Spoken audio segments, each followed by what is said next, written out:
Hello, hi, good to see you. Some people are checking in as they're coming in. All right, so welcome to today's webinar. And today, the title is Starting Your Own Business, How to Prepare to Succeed. It's really how to plan to succeed is how I should have titled it. But how to succeed in business, it actually really does all start with a plan. Now, it may not sound sexy and exciting, and it's not the latest craze and the latest fad. It's kind of old school, but planning is your cornerstone. Planning is one of your foundation pieces. And it doesn't have to be a pain in the butt to come up with a business plan. It doesn't have to be boring, and it doesn't have to take forever to do one. You know, the truth of the matter is the majority of successful people, successful entrepreneurs, they have done a plan. What we do is we do a plan, then we take action. Then we adjust the plan and we take action. Then we adjust the plan again and we take action. And that's what we keep doing until we hit the mark. Planning is a key guide.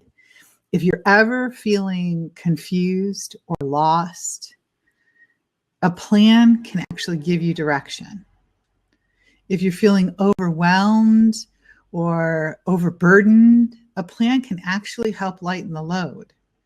It's kind of your blueprint, so you don't have to use a lot of mind space. When you've got a plan in place, you can take times where you can be actually on an autopilot.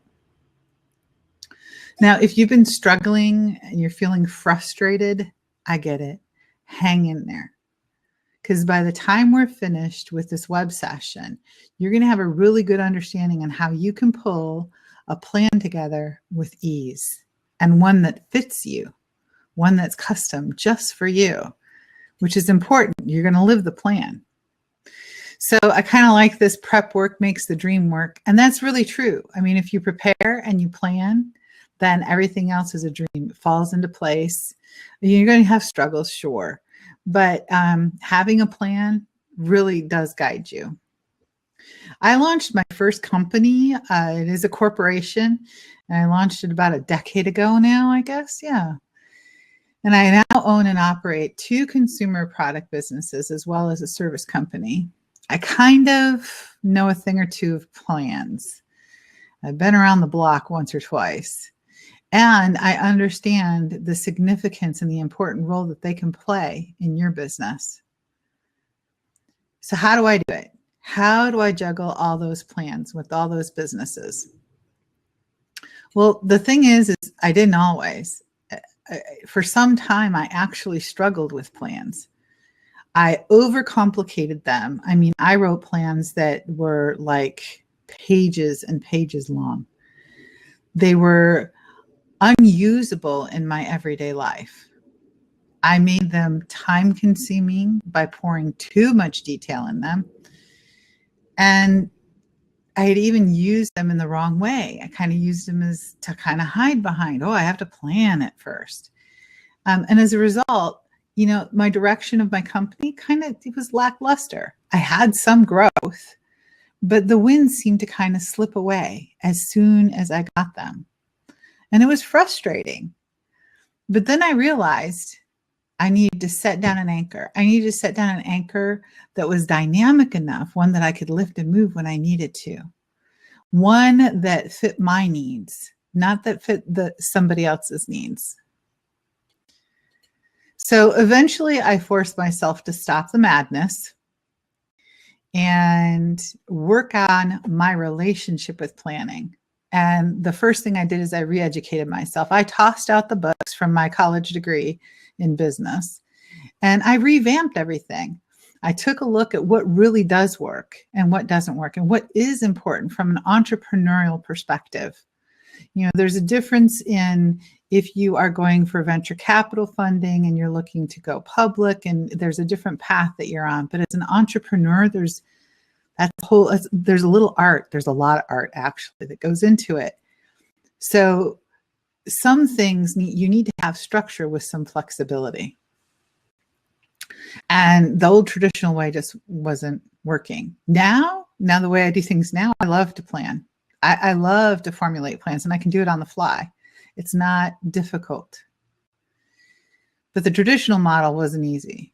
It was less than fun. And I actually drug my heels through it every single step of the way. I mean, I did it, but it wasn't enjoyable. So I learned a couple of tricks that actually made planning a snap, and I'm going to share them with you today.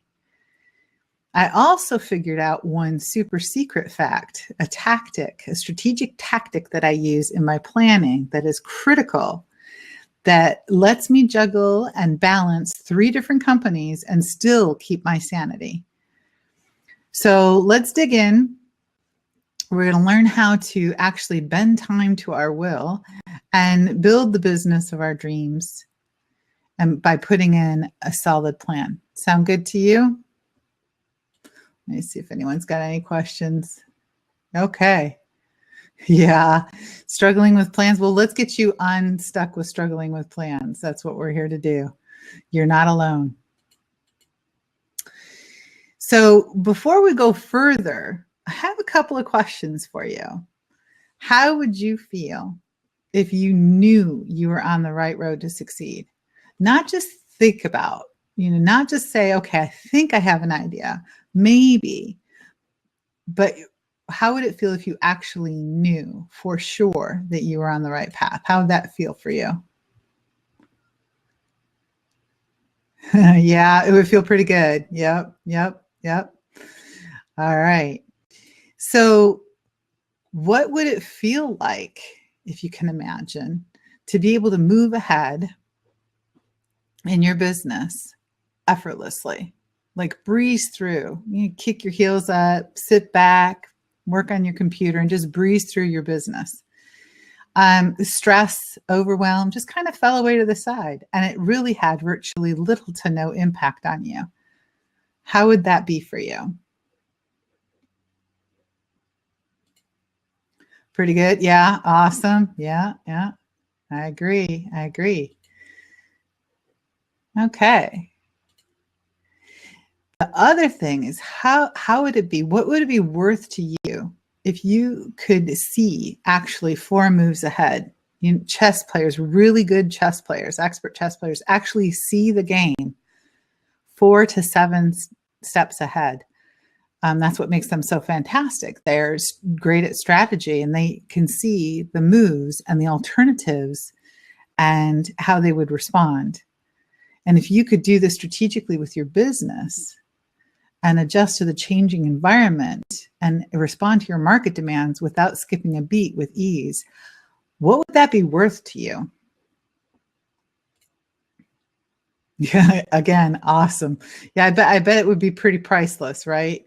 To be able to see four moves ahead, kind of like a fortune teller with a magic crystal ball.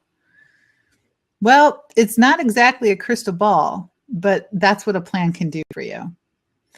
Now, without a plan, you're kind of stumbling into your future. It's not impossible to build a business without a plan. It's not impossible. You absolutely can do it.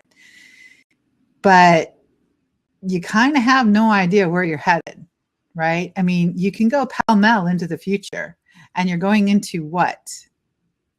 Without a plan, you're racing off into what? I mean, it could be a cliff that you're running to the end of. It could be that you're racing off to a wall. You have no idea what the destination is because you don't have a plan. You're just going somewhere, wherever. And you're going to be also subject to the winds of change without being able to tell, is that where you should be going? Without a plan, you're leaving your future to fate. Plain and simple. You're just leaving it to fate. And honestly, I can't say that I have ever met anyone who is an entrepreneur who was willing to take that on the mantle of being an entrepreneur, who wanted to give up their future to fate. In fact, many people venture into becoming an entrepreneur or creating their own wealth because they want to gain control in their life. They want that say-so. They don't want to be victims of somebody else's decisions. They want to have some control. Now, don't get me wrong, there's nothing wrong with the job. Jobs are great. But unless you own the company and unless the buck stops with you, then you're always going to be at somebody's mercy unless you're taking control and building your own business. And that's the same even with network marketing. If you're in a network marketing company, you don't own that company. You own yourself. You're independent of that company. That company could fall. They could change comp plans. They could do any number of things. You could decide you don't like that anymore, but it doesn't mean you have to close up your business. You can just take your business elsewhere. That's if you're building it the right way. So I think it's a given we all venture into business so that we can control our futures. I mean, after all, that's the whole point. That's why we're planning. So we can take an active role into determining the future so we can create that lifestyle that we desire. So what goes into a plan? So the typical business plan, and I'm going to break out those business books and all those business advices, and this is a typical plan. But really, honestly, it depends. It depends on your business model. It depends on your what you're going for. Okay, but typically, the plans fall into 7 basic parts. There's the summary, which is actually 2 to 3 paragraphs that explains all of the other subcategories that are going to follow. It just gives it in a condensed form. Now, some of the things that they're going to cover inside the business plan is, of course, the business description. I mean, what's the goal of this? What's the purpose of this business? Why is this even in existence? Where are you wanting to take this business? And some of the strategies that you plan on using to get there. You're going to look at market strategies and sales strategies, right? So how do you pivot against competition that's out there? You're going to have to do competitive analysis, and you're going to have to look at the top competitors. You're going to have to differentiate your business. You're going to have to look at some of those potential challenges. And while you're doing this, you have to write all these things down, all this market analysis, all these marketing strategies, all the sales strategies, compensation strategies, looking at potential challenges, shortfalls. The other thing you're going to need to look at is how you differentiate in the market space, because that's going to be important. None of us go into business without competition. I don't care what business you're in, you've got competition. Sometimes you've got a lot of competition, and sometimes you might have maybe a more narrow niche market, but you've got competition. The other things that are going to go into a typical business plan are design and development. So if you're creating your products or services yourself, then you're going to have to factor in how you plan on designing and developing these, how you plan on packaging these things. So all of those mechanics that go into the manufacturing, as it were, of the products and the services, that goes into your business plan. Your company structure. So who's going to do what? Operations and management. Now, in a entrepreneurial company, it might be that you don't have necessarily company structure, but you have position and role responsibility structure that you need to take a look at. So it would be all the roles and responsibilities, the daily finance, the daily design, operations, all the things that it takes to do all of this work. Those are usually attached to roles and responsibilities. Now, as an entrepreneur or solopreneur, you're all of them. But when you're taking into account, especially when we get to the next thing, which is financial factors, you need to know what are all the tasks that need to happen in order to keep this business afloat and to move it forward, because you may need to farm things out, and you may need to factor that into your budget planning, or you may need to get training, or you may need to have special tools. So, for general ledger work, your daily accounting practices, you might be okay once you have a professional CPA set up your bookkeeping accounting software, right? So you'll want software for that. You'll need training from a CPA to get it set up, or maybe you're bold and you're going to go set up your accounts on your own. But you need to factor those things. And in a traditional plan, that's what you put in place. You write up this and more. I mean, the list goes on. A real business plan, a traditional type of business plan, goes on 4 pages and pages. It's as detailed as you possibly can get. But really, unless you're looking to get a bank loan or you're looking for venture funding, are you really going to need this? I mean, are you really going to want to dig in and do this? Let's see what anybody says. Okay. Somebody loves QuickBooks. Yes. QuickBooks. For a solopreneur, I'm telling you, QuickBooks is awesome. Once you get it set up, it's pretty nice tool. Okay. So, all right. So we're all on deck with that one. So we all agree we really don't want to do this type of traditional plan. This is a lot of work. And if you're not going for VC funding and you're not going for a bank loan, I don't even think you could do crowdfunding and you don't have to have this much detail.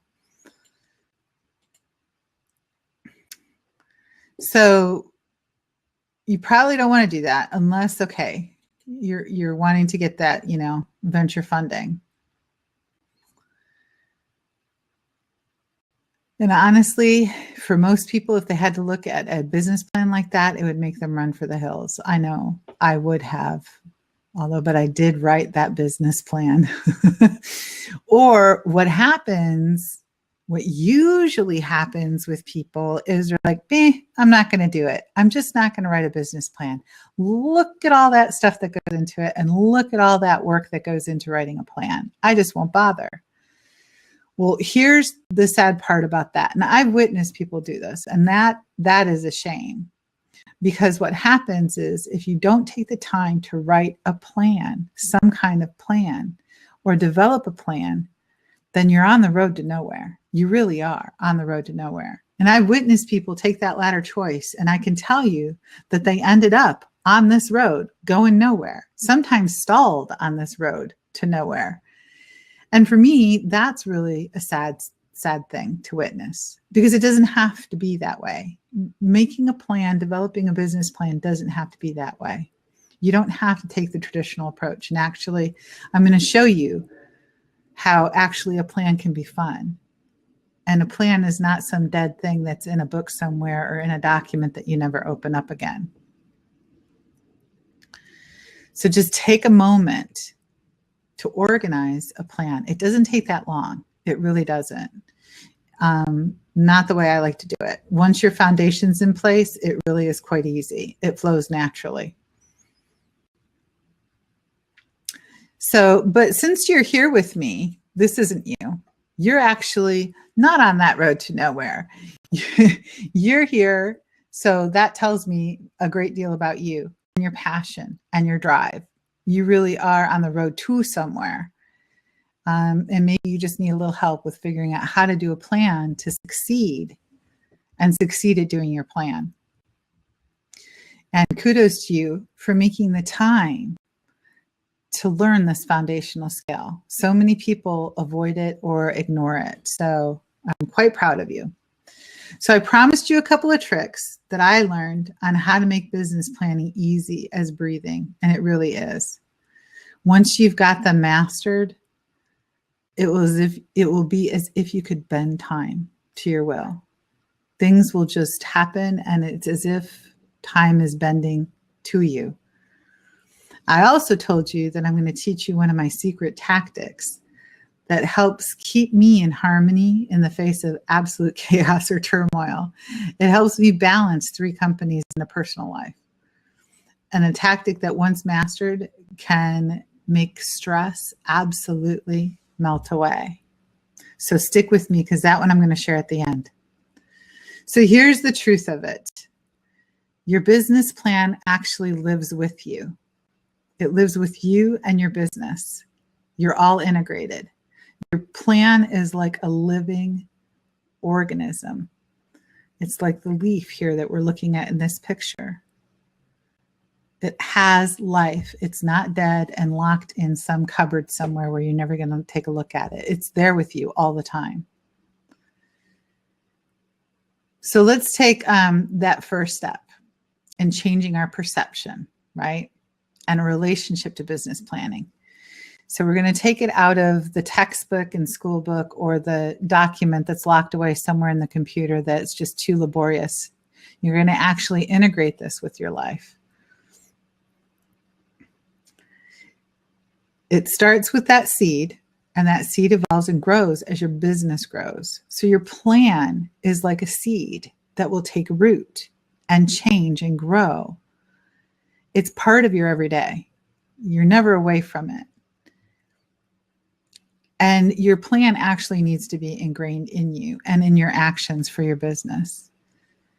It needs to be steadfast enough that it's going to weather any storm, yet bendable enough like a willow that it's going to flow with market space that you're in, because the winds will change. Sometimes you need to bend. And you want something that's going to be flexible like that. Your business plan actually becomes your business partner and your business protector. And in fact, it becomes your business. So there's some key ingredients that go into a business plan, a dynamic, living, breathing business plan. And they fall under two categories. The first one is strategic, and the second one is tactical. It's pretty simple. You got your foundation and you take action. Those are the two simple basic categories that go into your business plan. And really, it only needs these things. These ingredients, you're going to use these ingredients over and over again in absolutely everything you do in your business, from your marketing to your messaging to where you're aligning yourself strategically with other businesses, other groups, and other organizations. It's in everything you do. It doesn't sit stagnant. It's not going to be hidden away, and it's not going to be forgotten because it's going to be there all the time. Like I said, I did write a full-length business plan, one of those traditional business plans they tell you got to write. And that must have been a decade ago, maybe more. I can't tell you the last time I looked at it. I don't even know where it is. I think I saved it off in some archive terabyte drive that's somewhere disconnected from everything. I have not looked at it in eons. But I can tell you the last time I experienced this type of business plan. Now notice the difference. I experienced this business plan. And I experienced all these just a moment ago. And just a moment ago. And there it is again. With every breath and every word I utter and every action that I take, I'm living my business plan. My business plan is living through me. It is so tightly woven that it really becomes that double helix. It is that DNA structure of your business. So it kind of makes sense how it's alive and not just something that's dormant. The vision is what gave rise to the occasion to venture into your own reality, to create your own business. That's what that vision is. And that vision started the whole thing. This is your contribution to the world around you, what your business purpose is, who you are, what you're about, why you're doing this. All of those things are a part of you, and they become a part of your business. It's one of those unique things in a founder company or an entrepreneur, solopreneur business. And it doesn't matter if you are product, a consumer product, or if you are service, or if you're in home business or MLM. They all have these features. And they also have uniqueness. And again, it doesn't matter if you're repping somebody else's, massive company and there's a bunch of you, you're unique. So your business is going to be unique, how you do what you do. The person and the company are so tightly woven that it can almost become iconic. And I'm going to give you a couple of examples of some things that went public that iconism is really evident. Now, I can't, perhaps you can, but I can't think of Kentucky Fried Chicken without the Colonel. Can you? He was a part of it. He started it. And in fact, at one point, KFC tried to drop the Colonel, and they realized they had to bring the Colonel back to save the company. So they resurrected a new Colonel, and you'll still see the Colonel, and it's kind of campy now. But that Colonel was such an iconic part of that brand that they were so integrated and so woven so tightly. So another one is the iPhone, the iPad, the anything that Apple does is synonymous with Steve Jobs. Even though Steve has left this realm, he's still attached to that. There's still a strong brand connection with the individual and the business. So your business are the same. You are the iconic figure in your business that illuminates your business purpose. And if you've never taken the time to work these things out, your vision, who you are, your purpose, what your uniqueness is, I highly, highly recommend as soon as this is over that you start working on that if you've never done it before. I do have some training sessions. I'll make those available to you at the end. I'll put them up for you at the end of this session.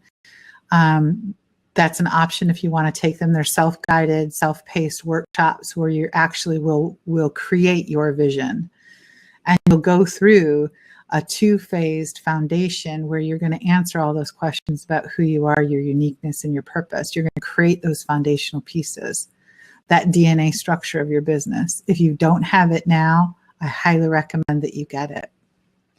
The one thing that's not on here, and I'm probably going to go in more depth in December, but budget. Now, budget is pretty straightforward, but you do need to have a budget.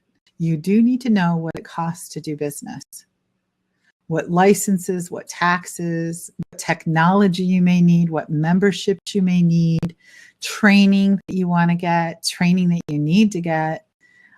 There's all these things that go into your business. So they're going to be things that either happen monthly, weekly, biannually, or annually. But you need to factor all of those in on a monthly basis and figure out what your monthly budget is for your business. And this is the monthly budget for your business to survive, just to cover the cost of business. This is important. It doesn't include money for your pocket. You shouldn't be thinking about that when you're first starting out. That's why most business plans have, where are you going to get some funding, a bank loan, or are you bankrolling your business because you're going to need runway until your company gets to the point where it's actually sustaining itself. And that takes time to build. So you're going to want to know what you need on a monthly basis, because if you have a traditional job, chances are you're going to use that job as angel funding to fund your venture, your business. Okay. So don't worry about your pockets yet. You can get to that later. Your business needs to care for itself before it can care for you. Now, one thing that most people don't think about when it comes to budgeting is time. And this is really critical, especially if you're balancing more than one thing. You know, chances are you might have a job and a family and friends, and you want to start your business. You'll need to budget your time accordingly. Know what budget you're willing to spend to get your business up and running and off the ground. Because you're going to want to invest in that, as well as investing in yourself. You will want to invest in training, and you will want to invest in going to events. These are important things that help you and help you build your business. So it's very important that you take care of yourself. Okay, so now we're on to the next one. The second category in our 2-category business plan is tactical. And this has to do with, your action. How are you going to cast your seeds into the wind, have them take root and bear fruit? So who do you serve? This is important to know, because if you're going to take action, you want to know which way you're going to take action or where you should guide that action to. Kind of like a homing pigeon. You're going to need to know how you're going to serve them, how your business is going to be compensated for that exchange, right? Service exchange. Your business is compensated, not you personally, your business is compensated for that exchange. So you need to know who you serve so you can attract them, right? Because we're talking about attracting people to you rather than forcing yourself on people. People look for solutions. We all look for solutions. We have a pain. We need a solution. You're not selling a service or a product. You're actually providing solutions for people. And you kind of need to shift your thinking and understand that. So you need to find out who needs you, even if they don't realize they need you. But working out who that customer base is and how are you going to serve them? This actually has two sides to it. How will you let them know that you're there and why they need you? And how will you get your products or services to them? So what's the delivery method? How will you get that to them to solve their problem? What tools do you need or will you use? And how are you going to use them? Just like the dandelion uses the wind and uses all of us to blow those seeds around. I mean, how many times have you picked up a dandelion, swirled it in the wind, and watched them all take flight? I can't think of any child who's ever seen a dandelion and hasn't done that. So it's really brilliant thinking and brilliant on their evolutionary path for survival, the dandelion. So you need to think of your business like a dandelion. And how are you going to have the winds carry your seeds far and wide? How are you going to spread your business seeds? So that's tactical action, right? We're using the dandelions, using the wind or other people. Okay. So you're either going to sow them in a broadcast or you're going to sow them in drills, where drills are rows of flowers. So you can sow them either way. You can be really organized and linear in your approach, or you could just broadcast things.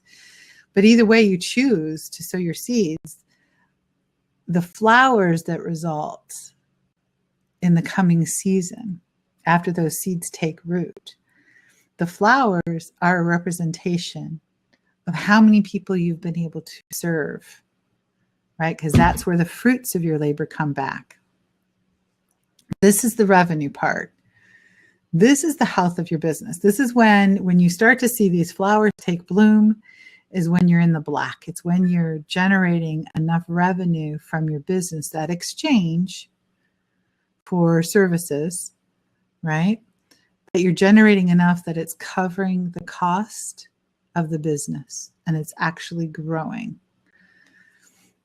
The health of your business requires that you generate enough to cover that budget, that budget on a monthly or quarterly basis. I like to break things down monthly. It's easier for me that way.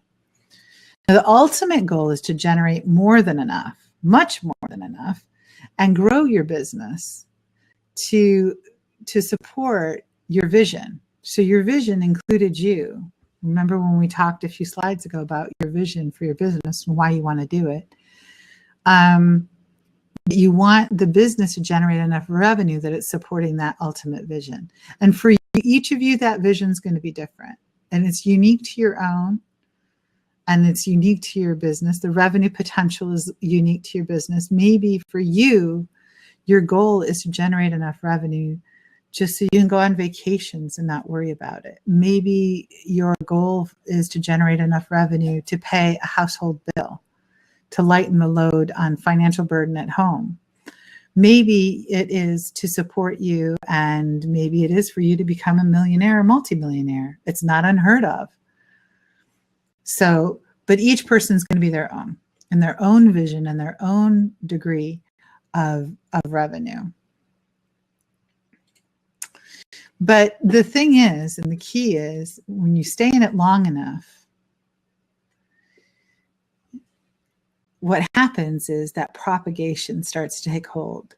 So having a plan in place and taking action on the plan and repeating that process over and over again is what creates that duplication.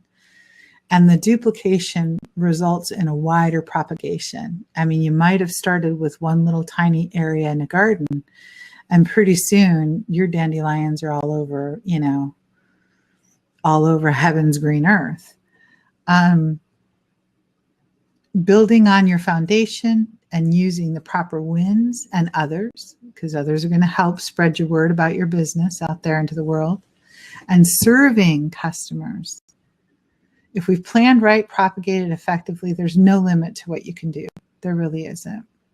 And eventually what happens is people seek you out. People will come and look for you. Now, what seemed to take a long time before is now going to take no time at all. And because you've got duplication, you planned for scalability, then you're going to get time back, actually. So this is how you're bending. You can also bend time to your will. So that momentum that you create and sustain can take you anywhere. And the next thing you know, you're actually taking the world by storm. That actually is a view from space of a epic storm. I just love that picture. So the funny thing is the dandelion is a great example, actually, because the dandelion grows in every single country in some form or fashion of that dandelion, or some variant of that dandelion grows in every single country, in every single geographic climate. And it even grows in cracks and crevices, even in concrete. You can be in a concrete jungle. If there's just a crack, that seed's going to get there, and that dandelion's going to sprout. So you want your seeds to take root so that you become global. And that is really what great planning can do, partnered with action. And a great plan is one that you live. It's not one that's separate. It's one that you live. And it stems from who you are and your vision. And there's only two categories, strategic and tactical. That's it.